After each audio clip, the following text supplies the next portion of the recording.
تمام تعریف اللہ رب العالمین کے لیے ہے جس نے اپنے بندوں کو بھلائیوں کے موسموں سے نوازا اور مقررہ دنوں کو فضیلت سے مختص کیا۔ میں گواہی دیتا ہوں کہ ایک اللہ کے سوا کوئی معبود برحق نہیں، اس کا کوئی شریک نہیں، اور میں گواہی دیتا ہوں کہ ہمارے سردار اور نبی محمد اس کے بندے اور رسول ہیں۔ اللہ درود و سلام اور برکت نازل کرے آپ پر، آپ کے آل و اصحاب اور آپ کی بیویوں پر، اور ان پر بہت زیادہ سلامتی نازل کرے۔ اما بعد، مومنو، اللہ کا تقوی اختیار کرو اور اس کی اطاعت کرو۔ تقوی سے عمل اور دل کی اصلاح ہوتی ہے اور گناہوں اور خطاؤں کو بخشا جاتا ہے۔ اور تم سفر خرچ لے لو، سب سے بہتر سفر خرچ تقوی ہے، اور اے عقل مندو تم میرا تقوی اختیار کرو۔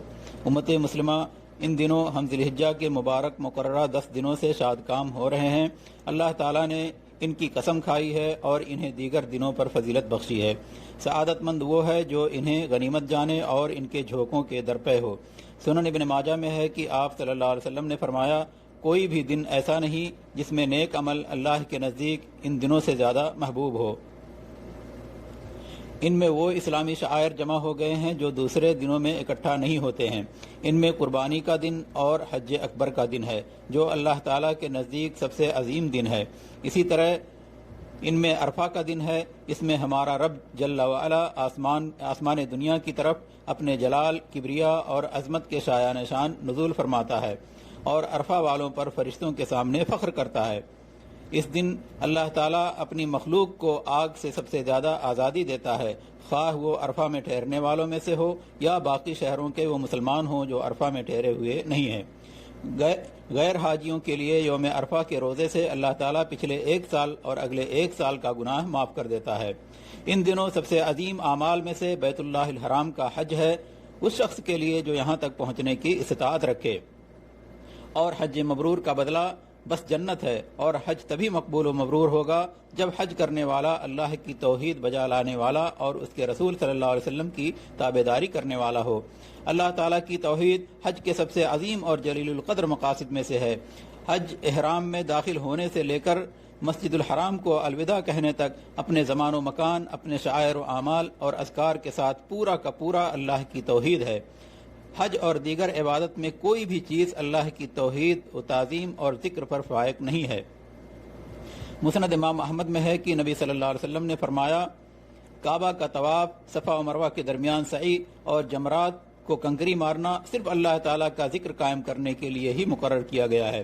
اس لیے ہر مسلمان کو چاہیے کہ وہ صرف ایک اللہ کے لیے عبودیت و بندگی اور اس کی بارگاہ میں محتاجگی اور تواضع کا اظہار کرے، اور ان مبارک دنوں کے صاف ستھرے ماحول کو ایسی چیز سے گدلا نہ کرے جو مسلمانوں کے شیرازہ کو منتشر کر دے، کیونکہ ہمارا رب ایک ہے، ہماری کتاب ایک ہے، اور ہمارے نبی صلی اللہ علیہ وسلم ایک ہیں۔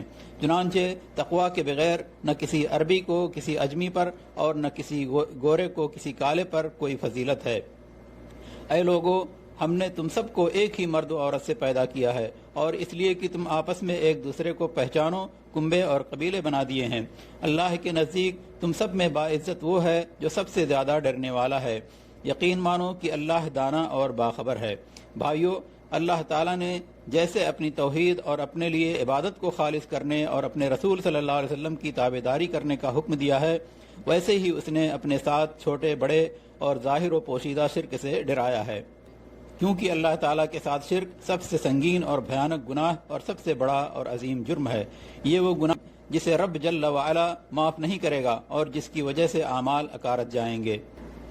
یقیناً تیری طرف بھی اور تجھ سے پہلے کے تمام نبیوں کی طرف بھی وحی کی گئی کہ اگر تو نے شرک کیا تو بلا شبہ تیرا عمل ضائع ہو جائے گا اور بالیقین تو ضیاءکاروں میں سے ہو جائے گا۔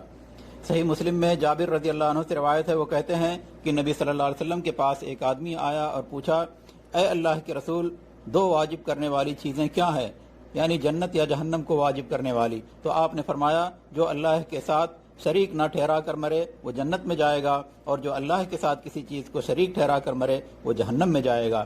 اللہ تعالیٰ نے فرمایا، اور جب کہ ہم نے ابراہیم کو کعبہ کے مکان کی جگہ مقرر کر دی اس شرط پر کہ میرے ساتھ کسی کو شریک نہ کرنا، اور میرے گھر کو طواف، قیام، رکوع، سجدہ کرنے والوں کے لیے پاک صاف رکھنا، اور لوگوں میں حج کی منادی کر دے، لوگ تیرے پاس پیادہ بھی آئیں گے اور دبلے پتلے اونٹوں پر بھی، اور دور دراز کی تمام راہوں سے آئیں گے۔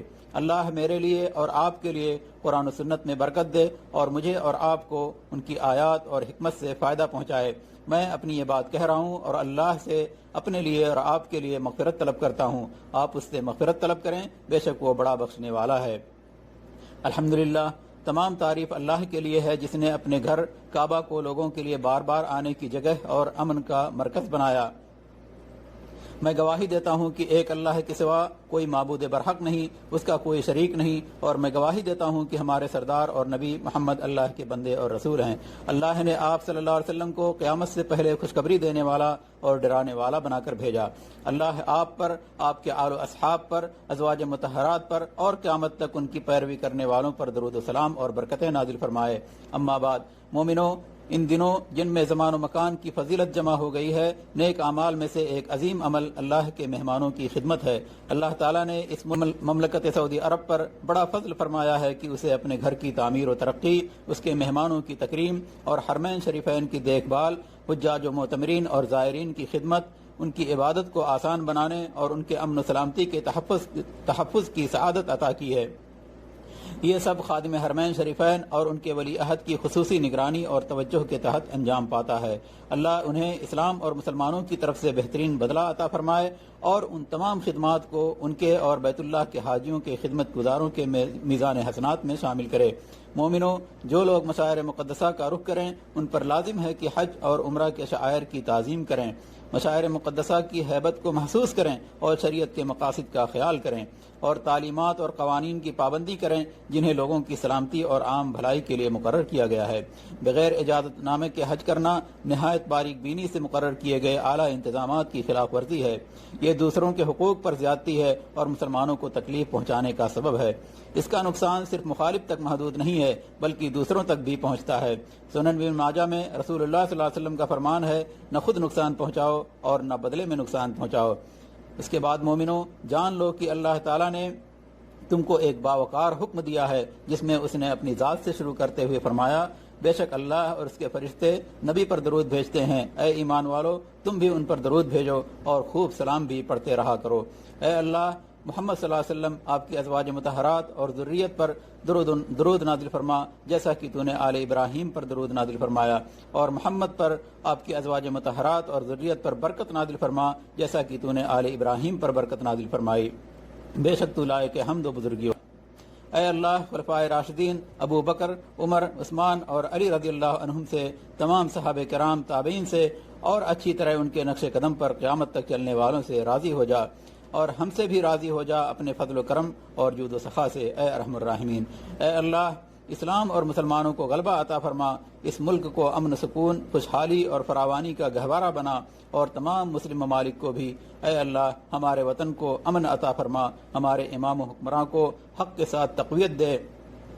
اے اللہ، ہمارے امام خادم حرمین شریفین اور ان کے ولی عہد کو ایسے امور کی توفیق دے جن میں اسلام کی سربلندی اور مسلمانوں کی بھلائی ہو، اور جن میں ملک اور باشندوں کی بھلائی ہو۔ اے اللہ، انہیں حرمین شریفین اور ان کے زائرین کی خدمت پر انہیں بھلائیوں سے اور اسلام اور مسلمانوں کی طرف سے بہترین بدلہ دے۔ اے اللہ، اپنے مقدس گھر کے حاجیوں کی حفاظت فرما، ان کا حج اور ان کی تمام عبادتیں قبول فرما، اور انہیں اپنے اہل و عیال کے پاس سلامتی اور کامیابی کے ساتھ واپس لوٹا دے۔ اے اللہ، جو بھی حاجیوں کی خدمت اور تیرے مہمانوں کی دیکھ بھال میں لگے ہیں انہیں توفیق دے، ان کے کاموں، عمروں اور اولاد و عیال میں برکت عطا فرما۔ اے اللہ، تمام مسلمان حکمرانوں کو ان کاموں کی توفیق دے جو تجھے پسند ہوں اور جن سے تو راضی ہو۔